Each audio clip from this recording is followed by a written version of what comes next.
안녕하세요, 여러분. 심쿵쌤이에요. 오늘은요, 여러분, 영양제에 대해서 설명을 드리려고 해요. 오늘 제가 어렵게 전문가분을 모시게 됐어요. 그래서 여러분들께 조금 더 전문적이고, 좀 사실적인 내용들을 전해드릴 수 있을 것 같아요. 해피테일의 이채은 대표님을 모셨어요. 안녕하세요. 안녕하세요. 네. 와주셔서 감사합니다. 안녕하세요. 네, 감사해요. 되게 안녕하세요. 어렵게 네. 모셨어요, 여러분. 구독자님들께 간단한 소개 한마디 부탁드려요. 네. 안녕하세요. 저는 대학병원에서 약사의 삶을 살다가 현재는 반려동물 영양제, 보조제 그리고 스킨케어를 연구 개발하고 있는 페피테일 대표 이채은입니다. 반가워요. 저 역시 강아지랑 고양이를 반려하고 있는 집사이고요. 네. 역시 집사분이시네요. 그러면요, 저 궁금한 게 생겼어요. 우리 영양제에 대해서 알기 전에 사람 약사면 사실요, 우리 이제 약국을 차리고 약사의 삶이 있는데, 사실 반려동물에 대해서 이제 영양제에 대해서 연구하고 이렇게 만들고 계신 다른 이유가 있을까요? 그 영양제나 보조제에 대해서 개념이나 아니면 어떻게 먹여야 되는지 이런 거를 굉장히 어려워하시는 집사님과 그리고 또 맞아요. 견주님들이 많으셨고, 제가 좀 그 분들께 좀 작은 보탬이 될 수 있지 않을까 하고 시작을 하게 됐고요. 그래서 그 누구보다도 좀 강아지와 고양이의 좀 건강에 좀 신경을 많이 쓸 수 있을 것 같아서 현재 지금 열심히 연구 개발에 노력을 하고 있습니다. 네. 우리 그러면 영양제에 대한 얘기를 하기 전에 우리 영양소가 뭔지 알아야겠죠? 우리 고양이에게 필요한 영양소 뭐가 있을까요, 선생님? 네, 일단 사람과 마찬가지로 고양이도 필수 아미노산이 있고요. 그리고 이제 필수 지방산, 비타민, 미네랄 이렇게 있을 거고요.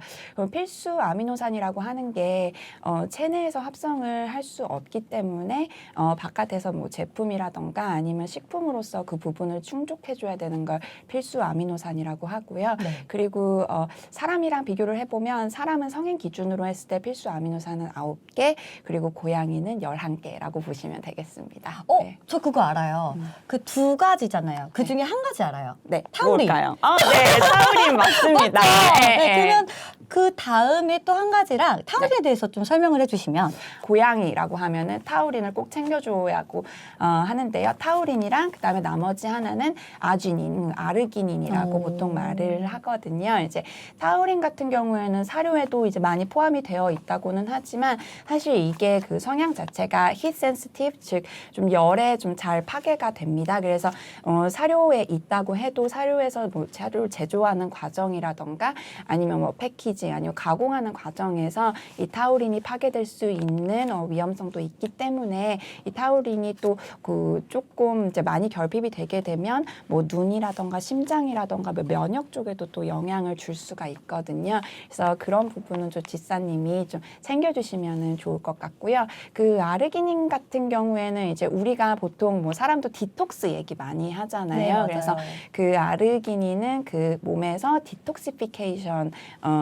담당하고 있다고 보시면 되겠습니다. 그러면 저 또 하나 아는 거 있어요. 비타민 C. 영양제 하면 제일 맨 먼저 맞습니다. 생각나는 게 비타민 C잖아요. 네, 맞아요. 근데 고양이는요, 여러분, 제가 또 안다고 하나, 안다고 자랑하나 하면요, 비타민 C는요, 체내에서 합성을 한대요. 그죠? 네, 맞습니다. 비타민 C에 대해서 또 얘기를 해주시면. 말씀하신 것과 같이 비타민 C를 고양이는 체내를 합성을 할 수 있기 때문에 고함량으로 급여를 하실 필요는 없습니다. 그리고 그 비타민 C 같은 경우에는 이 옥살레이트라는 형태로 몸에서 배출이 되는데요. 이 옥살레이트가 만약에 농도가 높아지면 또 이게 요로 결석이나 이런 데도 또 고양이 같은 경우는 진행이 될 수가 있어서 또 고함량은 조금 조심해 주셔야 되는 부분입니다. 그럼 너무 많은 것도 안 좋네요. 그러면 혹시 비타민 C 말고 너무 많이 먹으면 안 되는 거, 또 조심해야 될 게 있을까요? 네, 또 하나가 더 있는데요. 사람이 이제 밖에 나가서 햇볕을 보고 강합성을 하게 되면 디하이드로 콜레스테롤이라는 그 물질을 피부에서 생성을 하게 됩니다. 그래서 그래서 정확하게 얘기하면 7-dehydrocholesterol이라고 하는데요. 콜레스테롤. 네. 그런데 이제 이 물질 같은 경우에는 고양이 같은 경우에는 이 물질을 생성은 하지만 그렇게 농도를 높게 생성을 하진 않아요. 그 비율 자체가 좀 낮기 때문에 만약에 우리 아이가 좀 그런 거에 대해서 신경이 쓰이신다 그러면 식사에다가 비타민 D를 조금씩 같이 급여해 주시는 것도 좋은 방법이고요. 하지만 이 비타민 D 같은 경우에는 이제 지용성이기 때문에 너무 많이 주면 또 과유불급에 될 수 있기 때문에 좀 적당한 양을 챙겨주시는 거를 추천드립니다. 그럼 비타민 C 네. 그리고 D는 조금 알아보고 네. 너무 많이 주지 말 것. 네, 맞죠? 맞습니다. 오, 그럼 선생님이 생각하시기에 이 영양제는 꼭 먹여주세요 하는 게 뭐가 있을까요? 이거는 사실 어떤 아이들을 반려하는가에 따라서 좀 달라질 수도 있을 것 같아요. 그러니까 뭐 유전적으로 뭐 질병을 가지고 있는 종이라던가 아니면 아이들의 성향이라던가 라이프 스타일에 대해서 조금 달라질 수도 있을 것 같은데요. 이제 공통적으로 얘기하는 것들은 저희는 이제 오메가3라던가 아니면은 유산균 그리고 뭐 항산화제 그리고 뭐 면역 증강용으로는 뭐 락토페린 이런 것까지도 추천을 드리고 있습니다. 네. 그러면 유전적인 아이들이라고 하시면 예를 들어서 이제 폴드나 아니면 먼치킨 애들은 그쵸. 조금 네. 이제 관절에 관한 거, 그쵸. 네, 그런 얘기를 하시는 거죠. 그렇죠. 그래서 이제 오메가3가 사실 뭐 피부에 좋다고도 하시는데요. 항염증이나 뭐 관절, 뭐 이렇게 면역까지도 오메가3는 또 효과가 좋거든요. 그건 제가 그래서 몰랐어요. 네, 그래서 오메가3랑 뭐 그렇게 좀 관절 영양제랑 같이 먹여주시면 폴드 아이들 같은 경우에 좋을 것 같아요. 그래 네. 맞아요. 폴드나 이제 먼치킨을 키우시는 분들이 많이 늘고 계신데 네. 그걸 되게 걱정 많이 하시더라고요. 네, 맞아요. 그러면 오메가3 얘기가 나온 김에 오메가3요 사람 거 줘도 되는 거예요? 오메가3 사람 거 주셔도 상관은 없는데 그 용량이 조금 차이가 있을 수 있어요. 그래서 그 그람이랑 미리그램을 좀 잘 측정을 하셔서 네. 아이가 몇 킬로면은 얼마 정도 필요하고 얼마 정도 필요하고 그래서 그거를 조금 계산을 하셔가지고 먹이시면은 좋을 것 같아요. 요즘에는 펜용으로 오메가3도 많이 나오고 있어서 근데 오메가3를 또 왜 중요하냐면 그 오메가6가 보통 사료에 많이 포함이 되어 있어요. 근데 오메가3와 6의 또 비율을 맞추는 게 중요하기 때문에 오메가3 같이 먹여주시면 좋을 것 같아요. 네, 알겠습니다. 영양제에 대해서 이제 윤곽이 잡히시죠? 너무 쉽게 이제 알 것 같아요. 그죠, 여러분? 자, 그러면 제가 질문을 몇 가지 한번 뽑아봤어요. 여러분들이 궁금해하실 거랑 그리고 저도 평소에 궁금했던 것들 몇 가지 한번 질문해 볼게요. 네. 사실 우리 사람도요. 알약으로 돼 있으니까 넘겨서 꿀꺽 하잖아요. 근데 애들은 사실 그렇게 할 수가 없는데 되게 싫어하는 애들이 있어요. 그래서 억지로 먹여도 될까요?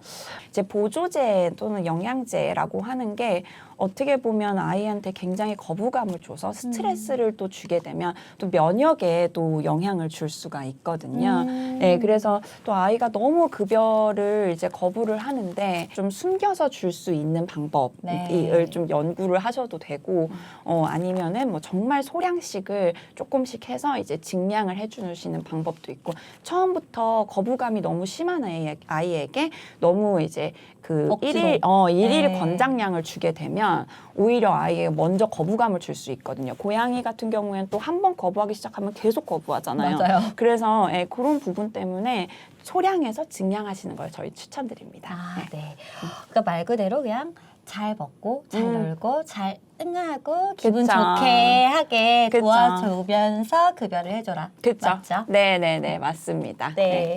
그리고 두 번째 질문은요. 저도 이게 맨 처음 이제 반려를 하면서 고양이를 반려하면서 많이 들었던 얘기인데 엘라이신 많이 들었어요. 네. 이게 대체 뭔가요? 엘라이신? 엘라이신은 이제 아미노산의 한 가지인데요. 요즘 뭐 사실 허피스를 예방을 한다고 해서 엘라이신이 좀 많이 이제 많이 집사님들 사이에서 많이 좀 알려져 있는데요. 사실 이 엘라이신에 관한 효과와 효능이 이렇게 명확하게 밝혀진 건 없습니다. 그래서 사실 허피스에 쓰인다고 하는 아르기닌과 기량작용을 하는 한다고 해서 이 엘라이신을 이제 조금씩 쓰기 시작했는데요. 그렇게 하다 보니까 굉장히 많은 집사님들이 네, 맞아요. 먹이시고 계신 것 그 같은데. 기본으로 다들 네, 해주시니까. 네. 근데 사실 이 부분에 대한 연구 결과는 좀 학계에서 뭐 조금 논란은 있습니다. 그래서 예, 집사님들이 선택을 하시면 될 것 같습니다. 네, 예, 알겠습니다. 예. 자, 그럼 다음 질문은요. 음. 이게 영양제가 사실 약이긴 하지만 음식은 또 아니잖아요. 그쵸. 그래서 제가 궁금한 게 이거를 어느 정도로 기간 동안 줘야 되는지, 평생 줘야 되는지, 항상 챙겨줘야 되는지 궁금해요. 사실 영양제 보조제라고 하다 보면은 그게 이제 치료보다는 예방의 개념이 좀 더 맞거든요. 그래서 시간을 조금씩 투자해서 우리 아이의 뭐 이런 질병이나 이런 거를 예방하신다고 생각을 하시면 될 것 같고요. 그러고 나서 이제 어느 정도 시간이 지나면 면역이나 아니면 뭐 장 상태나 이런 것들이 좋아졌다고 언젠가 이렇게 느껴지실 거예요. 근데 그렇게 딱 느껴지시려고 그러면은 한 몇 달 정도는 보시는 게 좋고요. 면역이나 이런 것들은 장 상태 같은 경우에는 좋은 유산균, 우리 아이에게 가장 잘 맞는 유산균을 찾는다 그러면 뭐 한 달, 2주에서 한 달 정도면 충분히 효과 보실 수 있다고 생각을 합니다. 그러면 효과를 보고 계속 먹여야 되나요? 계속 먹이는 게 가장 좋아요. 사실 유산균 같은 경우에는 우리가 이제 유익균을 투입을 함으로써 유익균과 유해균의 밸런스를 맞추려고 하는 거기 때문에 유익균이 계속 들어가다가 이제 어느 순간에 갑자기 스탑이 되면 장에서 또 유해균 같은 경우에 또 증식이 굉장히 빠르거든요. 그래서 그게 이제 밸런스가 안 맞기 시작하면 기존에 있었던 증상, 뭐 좀 장이 예민한 아이들 같은 경우에는 뭐 설사라던가 음수량이 좀 안 나왔었던 애들은 변비라던가 이런 증상들이 또 갑자기 다시 올 수가 있어요. 그래서 그건 지속적으로 먹여주시는 것을 추천을 드립니다. 네. 그러면 유산균 얘기가 이제 나와서 유산균 질문을 하나 드리면 유산균은 사실 좋은 건 다 알고 있어요. 그래서 왜냐면 사료든 요즘에 유산균이 들어간 간식이 굉장히 많이 나오잖아요. 그러면 그것만으로 될지 아니면 따로 유산균을 급여를 해줘야 될지 궁금해요. 네. 일단 결론은 따로 유산균을 급여하시는 것을 추천드립니다. 이유는 아까 전에 타우린이랑도 약간 네. 비슷한 맥락인데요. 그 안에 만약 간식이나 아니면 사료 안에 유산균이 포함됐다고 해서 그게 이제 100% 뭐 공정이나 이런 데서 살아 있다는 보장이 없기 때문에 또 따로 유산균을 먹여주셔서 왜냐면 또 유산균도 열에 약하거든요. 생유산균 같은 경우에는 그래서 그렇게 생유산균으로 투입을 해주시면 면역 세포의 70%가 우리 아이 장에 있어요. 그래서 이제 장을 튼튼하게 해줘야지만 면역이 이제 튼튼해지는 거거든요. 그래서 자꾸 유산균을 강조를 하고 유산균이 면역에도 관계가 있다, 장 상태에 관계가 있다 이렇게 말씀을 드리는 거라서. 그럼 유산균도 굉장히 중요하네요. 네, 유산균 이제 거의 뭐 필수 영양제 오메가3 유산균 그리고 뭐 그렇게 타우린. 네, 타우린. 네. 타우린도 좋고요. 네. 그리고 뭐 락토페린 요즘에 또 면역 증강용으로 많이 먹이시더라고요. 면역은 정말 사람도 중요한데 아이들도 중요하죠. 네, 외부 환경에 좀 취약한 아이들이 많고 또 외부 스트레스에 또 영향을 많이 받는 아이들이기 때문에 그런 부분은 좀 챙겨주시는 게 좋습니다. 네, 우리 영양제에 대해서 오늘 알아봤어요. 너무 쉽게 잘 알려주신 거 아니에요?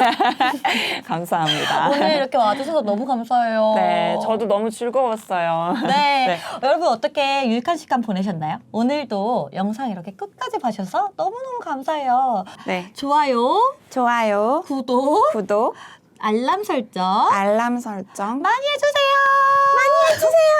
이렇게 하면 되나요? 감사해요. 감사합니다.